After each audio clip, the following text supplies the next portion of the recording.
Assalamualaikum warahmatullahi wabarakatuh teman-teman.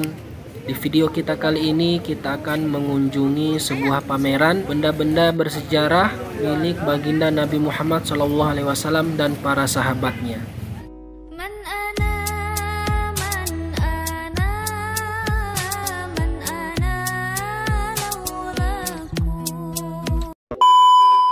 Bertempat di Desa Temboro, Kabupaten Magetan, Jawa Timur, lebih tepatnya di Pondok Pesantren Al-Fatah, kita bisa menemukan museum yang sangat-sangat istimewa teman-teman. Karena bagaimana tidak, museum ini berisikan benda-benda bersejarah peninggalan Nabi Muhammad SAW dan para sahabatnya. Dengan kita hadir ke tempat ini, kita bisa menambah kecintaan kita kepada Nabi dengan bertawasul dengan benda-benda yang penuh dengan berkah ini.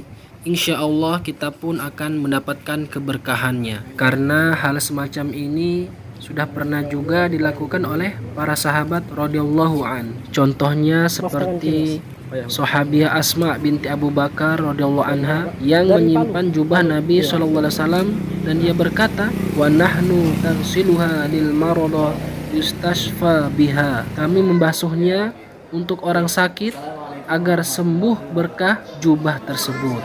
Diceritakan juga sahabat Khalid bin Walid radhiyallahu an yang memiliki topi besi yang berisikan beberapa helai rambut Nabi SAW, yang mana beliau sering mendapatkan kemenangan saat berperang ketika memakai topi pelindung kepala itu.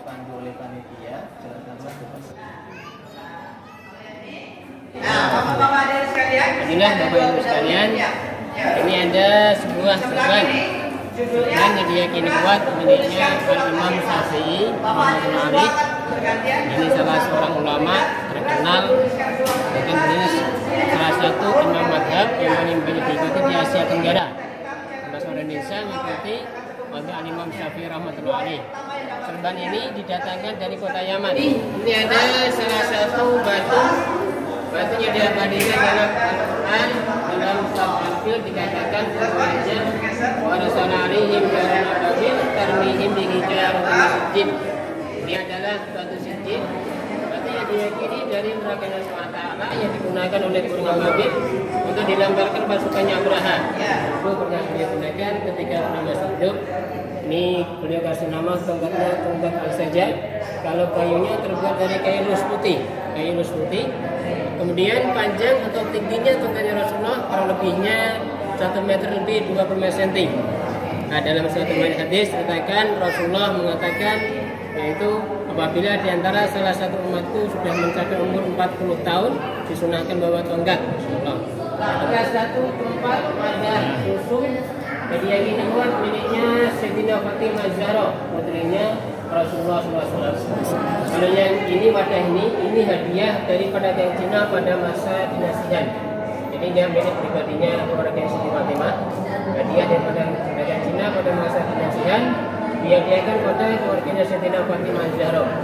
Tempat wadah susu sekalian tempat untuk minumnya, jadi gelasnya, cangkirnya. Ini yaitu anti racun dan anti basi. Jadi bisa menetralkan racun, insya Allah. Ini kedainya Rasulullah SAW. Kemudian kalau ini dari Nabi ini keluar dan masuknya air dari satu arah dari depan semua, jadi tidak ada tutupnya. Ya biasa orang-orang dahulu itu, ya sekarang sudah masih ada, tapi yang terbuat dari tanah, Bapak Ibu.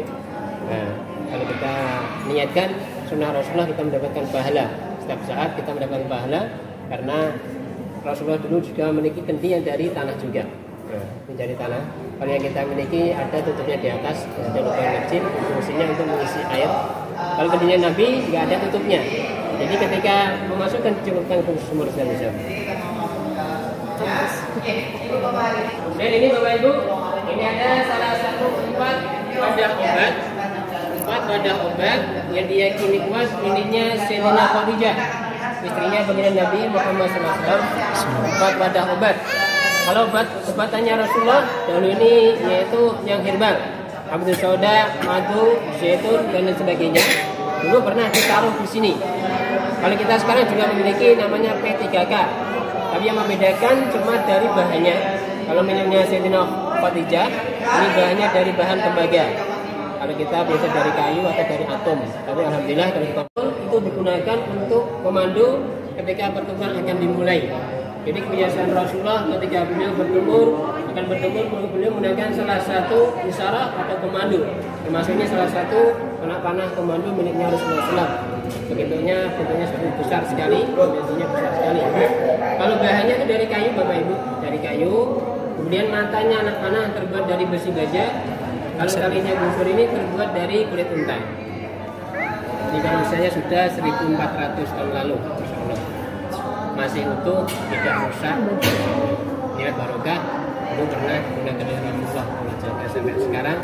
Akhirnya pada akhir zaman kita ini bisa menyaksikan benda-benda yang dulu pernah pakai oleh Rasulullah. Kita sana Bapak Ibu.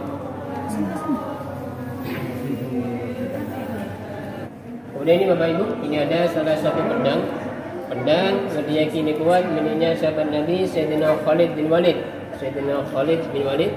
Dan salah seorang panglima perang Islam pada zamannya Rasulullah hingga zamannya sahabat Abu Bakar dan sahabat Sayyidina Umar bin Khattab radhiyallahu anhu. Beliau ini memiliki 200 koleksi pedang.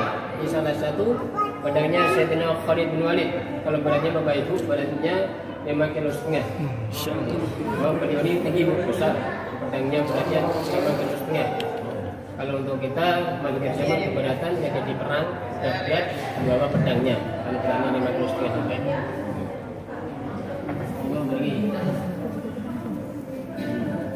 Selanjutnya ini Bapak Ibu, ini ada salah satu pedang. Jadi yang ini kuat, miliknya Rasulullah Sayyidina Husain radhiyallahu anhu. Ini ada dua tongkat, yang paling atas sendiri. Ini tongkatnya diyakini kuat miliknya Al-Imam Ghazali rahmatullah alaih. Al-Imam Ghazali. Kalau bahannya dari bahan yaitu kayu sahibat, yaitu tumbuhnya di tanah Arab, kayu sahibat. Kemudian paling bawah sendiri, ini tongkatnya almarhum Kiai Haji Ahmad Siddiq. Ini pendiri Pondok Pesantren Al-Fatah Temboro, muassis pertama pendiri Pondok Pesantren Al-Fatah Temboro. Ini tongkat plus ada pedangnya. Bahannya kayu Bang.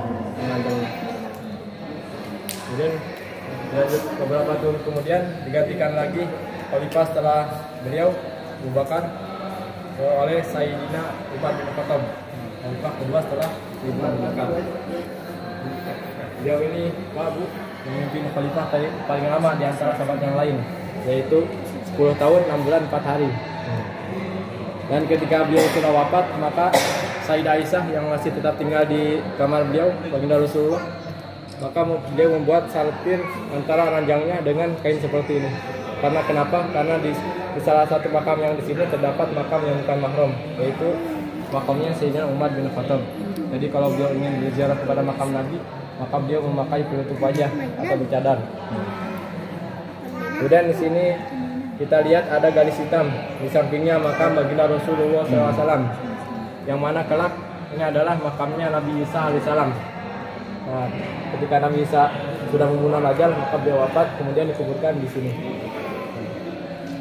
Mungkin kalau pengen lihat lebih detailnya lagi, replika dari kamar baginda Rasulullah, maka bisa dilihat di sebelah sana.